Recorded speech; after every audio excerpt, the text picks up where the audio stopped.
Alors aujourd'hui, c'était la signature de la convention autour de ce groupement européen de coopération territoriale. Concrètement, à quoi il va servir? Il va servir à fermer une réelle coopération entre les Hautes-Pyrénées et la province de Huesca.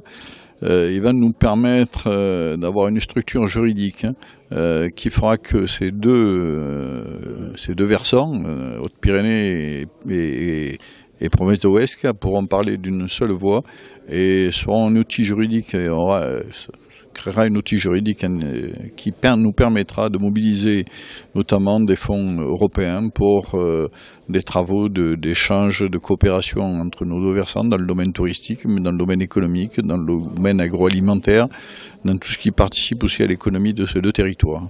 Alors, le président de la province de Huesca a notamment souligné que ça fait depuis 1990 que la coopération a été entamée. Elle a porté beaucoup sur la montagne jusqu'à maintenant. On le voit notamment avec le consortio qui gère le tunnel qui est vital pour ces deux versants. Est-ce que ça va descendre jusqu'aux plaines? Ça va descendre jusqu'aux plaines, même plus bas que, oui, ça va descendre jusqu'à la partie basse du département, y compris la promotion. Quand on dit la promotion des produits agroalimentaires, il y a le vin de Madiran, comme il y a le vin de Somontane, il y a aussi l'huile d'olive d'un côté. Bon, ici, il y aura des produits fermiers, produits charcuterie, des haricots tarbés, tous ces éléments-là pourront faire l'objet d'accompagnement, de promotion, de communication aussi, parce que ça va nous donner quelques moyens de promotion à l'extérieur du département de ces produits fermiers qui sont produits sur les deux territoires. On parle beaucoup de ces coopérations avec Huesca, avec la province de Huesca et les Hautes-Pyrénées, mais également avec le Béarn. C'est vital aujourd'hui de s'associer avec les départements limitrophes?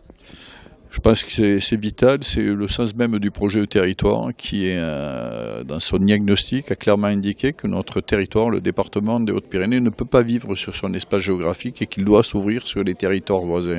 C'est vrai que une des premières ouvertures, on se tourne tout naturellement vers le Béarn parce que c'est le territoire de proximité, que les villes Tarbes-Pau ont vocation à se retrouver dans un même espace, je dirais métropolitain avec Lourdes, tout près de la montagne pyrénéenne, mais aussi tout près de la mer. Mais c'est l'ouverture aussi vers l'Espagne qu'on pratique déjà depuis un certain nombre d'années.